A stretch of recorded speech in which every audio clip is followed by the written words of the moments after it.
जय श्री हरि भक्तों, स्वागत है आपका हमारे चैनल आनंद मार्ग में। देखिए, आज की जो कथा होने वाली बहुत ही अद्भुत है। देखिए, मार्गशीर्ष की जो द्वादशी है, एकादशी बीत गई है, द्वादशी है, पूनम भी आने वाली है। अभी पूनम के दिन के लिए भी बहुत ही अद्भुत कथा रहती है। ये रंभ और करम्ब की कथा है। महिषासुर और रक्त बीज की उत्पत्ति की कथा है। महिषासुर के द्वारा इंद्र के पास दूत भेजने का ये एक संदेश जाने वाली कथा है। आप इसको बहुत ही ध्यानपूर्वक सुने। क्या लीला हुई, महादेवी ने क्या कदम उठाए महिषासुर को मारने के लिए, और किस प्रकार से त्रिदेवों का जो ब्रह्मा विष्णु महेश है उनका योगदान रहा है, आप अवश्य थोड़ा ध्यानपूर्वक और धैर्य के साथ सुने। देखिए, राजा जनमेजय ने कहा, प्रभु, आपने महामाया भगवती योगेश्वरी के प्रभाव का वर्णन किया। अब आप उनका चरित्र कहने की कृपा कीजिए, क्योंकि उससे सुनने के लिए मेरा मन अत्यंत उत्कंठित है। व्यास जी कहते हैं, राजन सुनो, भगवती के चरित्र विस्तार के साथ कहता हूँ। महामते, श्रद्धालु एवं शांत पुरुष को जो भगवती की कथा नहीं सुनाता, उससे प्रचंड मूर्ख समझना चाहिए। पूर्व उसी की बात है। धरातल पर महिषासुर नामक एक राजा था। उसके शासन काल में देवताओं और दानवों में बड़ी भीषण लड़ाई ठनी गई थी। राजेंद्र महिषासुर ने अत्यंत कठिन तप किया था।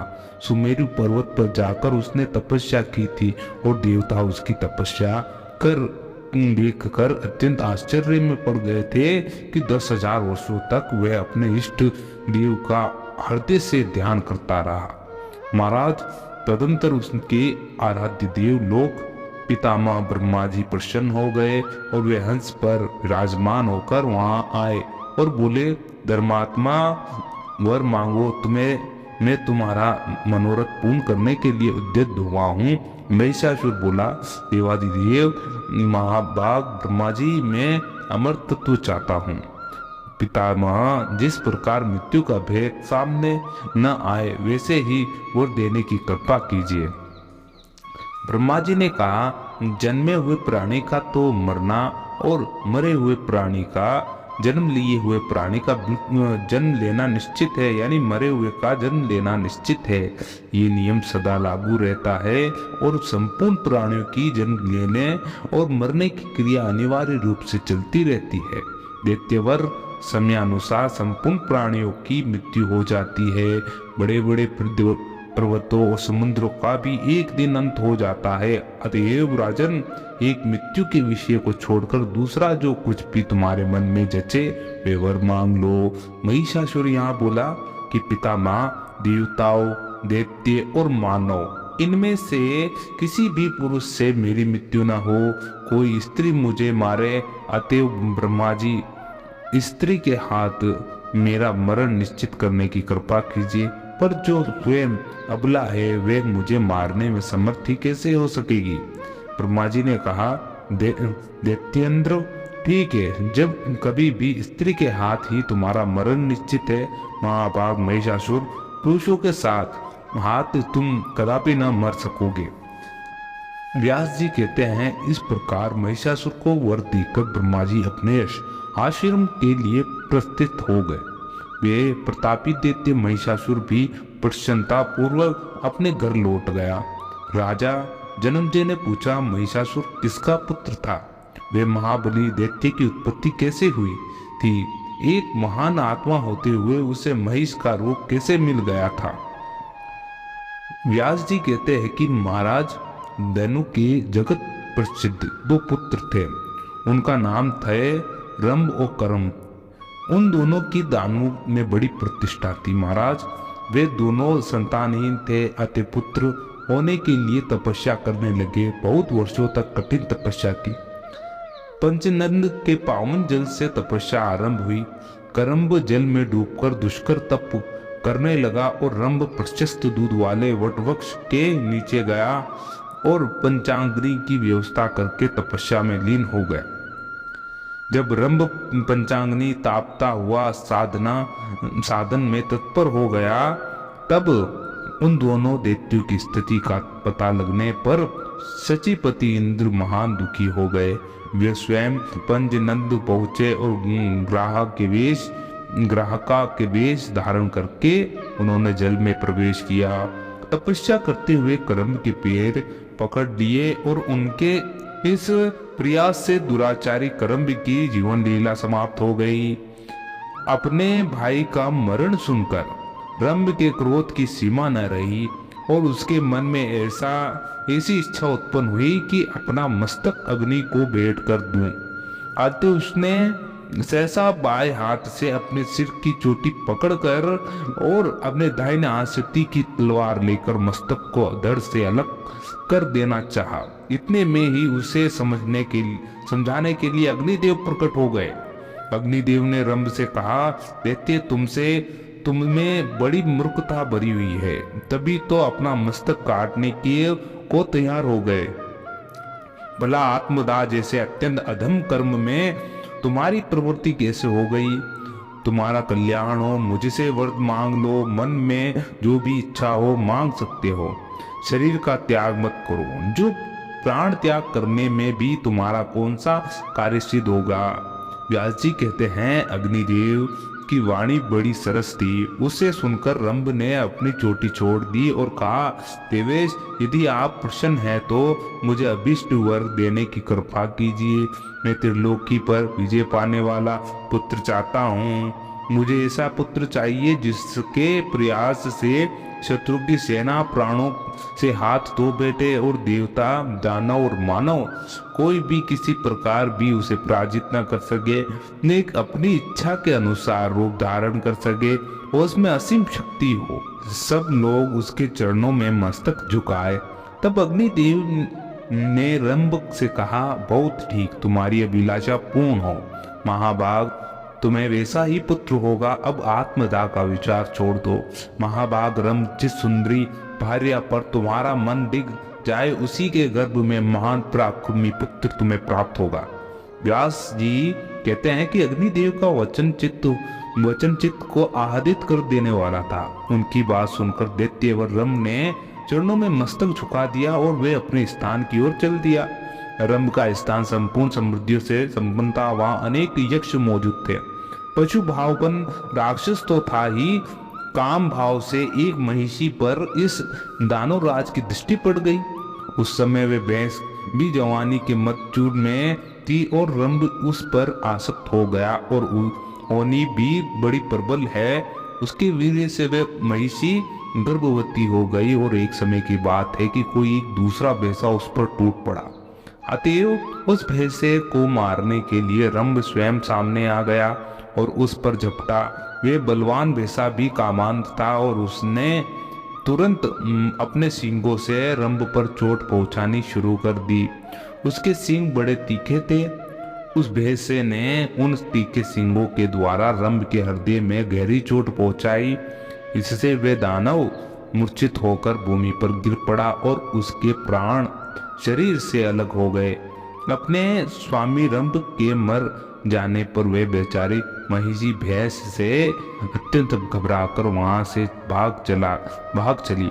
वे वेग पूर्वक एक वट वृक्ष के नीचे जाकर यक्षों की शरण में चली गई।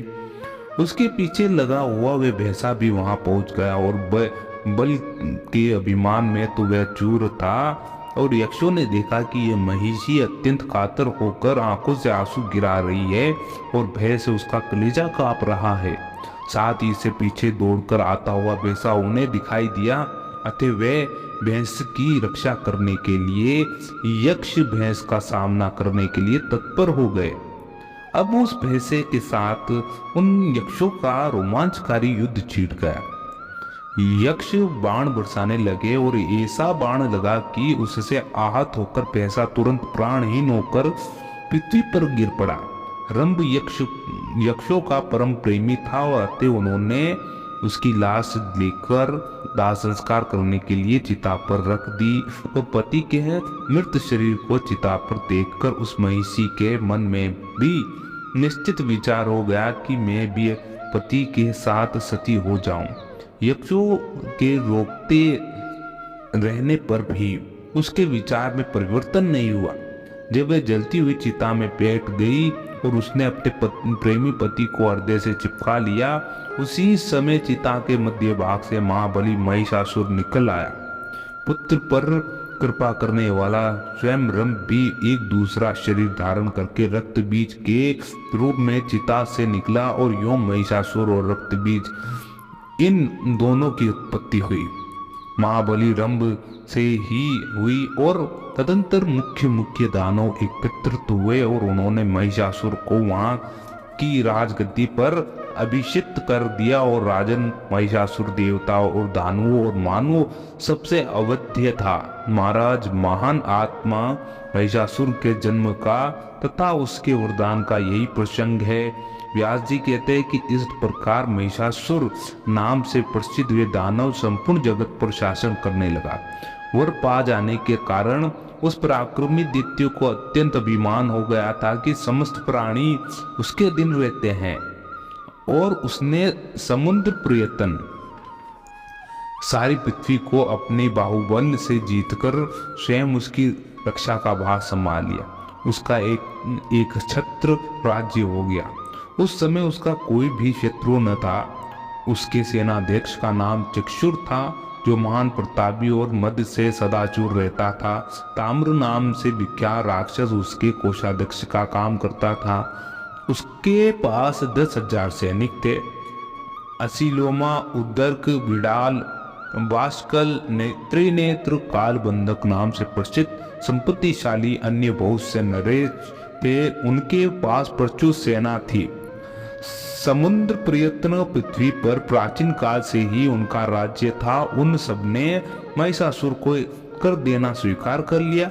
जो बोला बेईमानी नरेश कर देने के पक्ष में नहीं थे, वे वीर धर्म के अनुसार युद्ध में काम आ गए।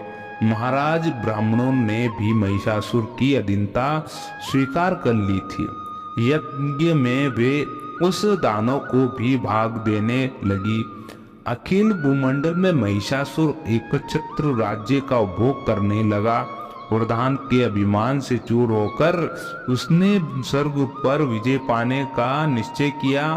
फिर तो उस दानव राज ने एक दूत को इंद्र के पास जाने की आज्ञा दे दी और उसने शीघ्र संदेहवाग दूत को पहले अपने पास बुलाया और उससे कहा कि वीर, तुम्हारा व्यवहार बहुत शुद्ध है।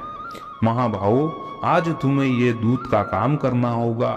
तब निर्भीक होकर स्वर्ग के इंद्र के पास जाओ और उससे मेरा ये संदेश कह दो कि कहना, इंद्रराज, स्वर्ग छोड़कर जहां भी जी चाहे अभी चले जाओ, अथवा यदि रहना हो तो महामना महिषासुर के सेवक बनकर रह सकते हो। सचिपते, यदि तुम महाराज महिषासुर के शरणागत हो गए तो वे अवश्य ही तुम्हारी रक्षा करेंगे। इसलिए अच्छा है कि तुम उनकी शरण में चले जाओ, और तुम्हें यदि ये बात अस्वीकार हो तो शीघ्र युद्ध करने के लिए हाथ में वज्र उठा लो। बलसुदन, तुम पहले भी परास्त हो चुके हो। तुम्हारा पुरुषास्त्र मुझे विदित है। तुम्हारी शक्ति मुझसे छिपी नहीं है। युद्ध करो अथवा जहां तुम्हारा मन माने वहां तत्काल चले जाओ। आज्ञा अनुसार दूत ने इंद्र के पास जाकर महिषासुर का संदेश उन्हें सुना दिया। और व्यास जी कहते हैं कि महाराज, उस अवसर पर दूत की बात सुनकर इंद्र की क्रोधाग्नि भभक उठी और फिर संभल कर मुस्कुराते हुए उन्होंने अपना व्यक्तित्व दूत के प्रति व्यक्त करना आरंभ किया। उन्होंने दूत से कहा, अरे प्रचंड मूर्ख, क्या मैं तुझे नहीं जानता? जो तू अभिमान के चूर होकर जो अनाप शनाप बक रहा है, तेरे स्वामी का ये अभिमान का रोग हो गया है। अतः मैं इसकी चिकित्सा अवश्य करूंगा। फिर ऐसी व्यवस्था की जाएगी कि उसकी जड़ ही कट जाए। दूत, तू जा और मैं जो कुछ कहूँ जाकर अपने स्वामी से कह दे। सदाचारी पुरुष दूतों पर और कभी हाथ नहीं उठाते। अतः मैं तुझे छोड़ देता हूँ। उससे कहना, अरे भैंस के बच्चे, यदि तुझे युद्ध करने की इच्छा हो तो अभी सामने आ जा।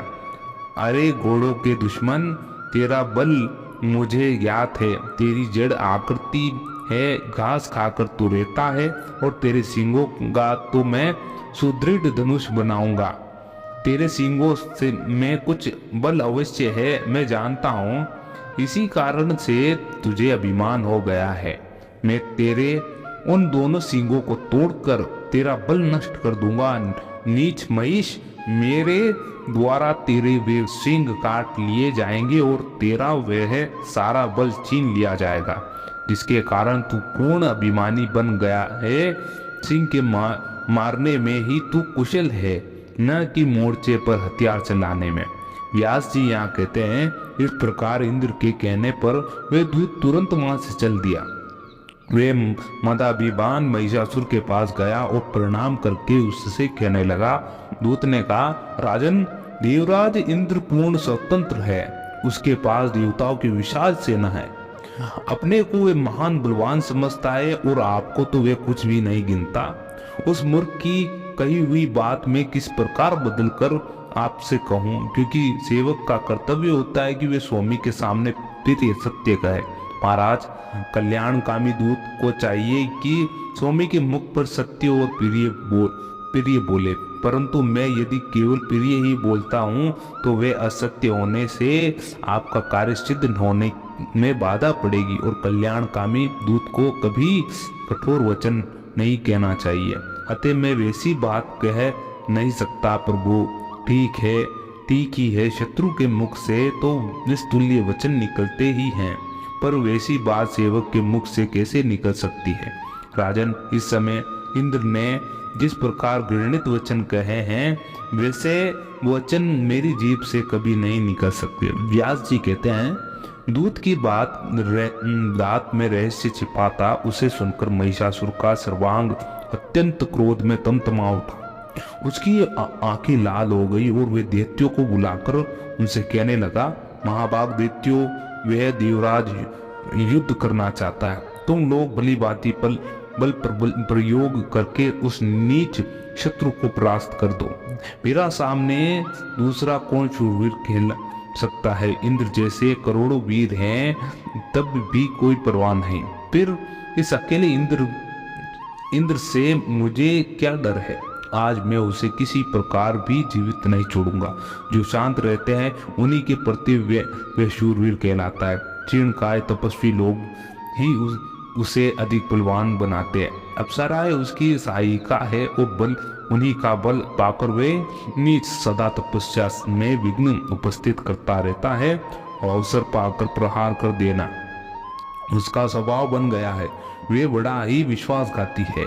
यह वही छली इंद्र है जिसने निमुची को मार डाला था, और पहले तो निमुची के साथ विवाद छिड़ जाने पर भयभीत होकर संधि करने से राजी हो गया, और उसने तरह तरह की प्रतिज्ञाएं कर ली। बाद में कपट करके उसे मार डाला। चारसाज विष्णु तो कपट शास्त्र का पारंगत विद्वान ही है। जब इच्छा होती है नाना प्रकार के रूप धारण कर लेता, और बल भी है।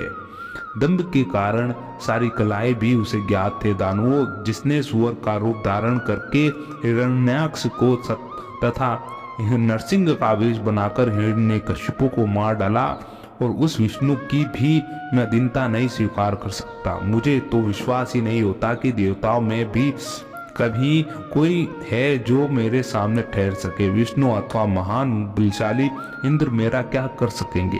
मैं सम्रांगन में खड़ा हो जाऊंगा, तब शंकर भी मेरा सामना करने में समर्थ नहीं हो सकेंगे। इंद्र को हरा कर स्वर्ग छीन लूंगा, और वरुण, यमराज, कुबेर, अग्नि, चंद्रमा और सूर्य सभी मुझसे परास्त हो जाएंगे।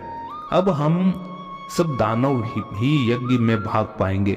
हमें सोमरस पीने का अधिकार प्राप्त हो जाएगा, और देवताओं के समाज को कुचलकर मैं दानवों के साथ सुखपूर्वक विचरूंगा। दानवों, मुझे वर मिल चुका है, अतएव मुझ देवताओं से मैं बिल्कुल नहीं डरता। पुरुष मात्र मुझे मारने में असमर्थ है, फिर स्त्री बेचारी क्या कर सकेगी।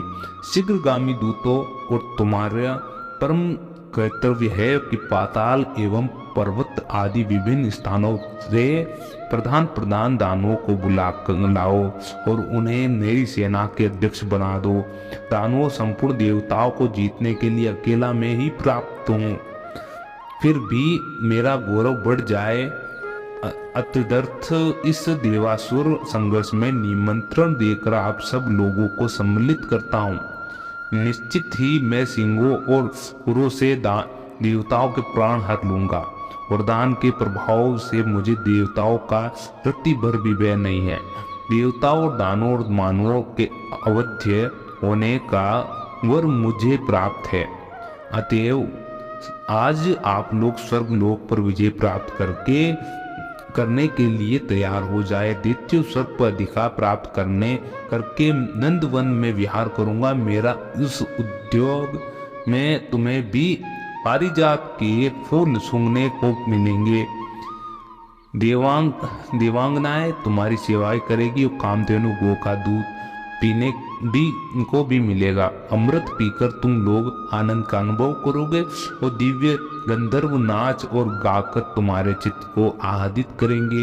उर्वशी, मेनका, रंभा, घृताची, तिलोचमा और ब्रह्मध्वर, महासेना, विश्वकेश, उद्योचकट और विप्रचित्त प्रवृत्त अप्सराएं नाचने और गाने में परम प्रवीण है।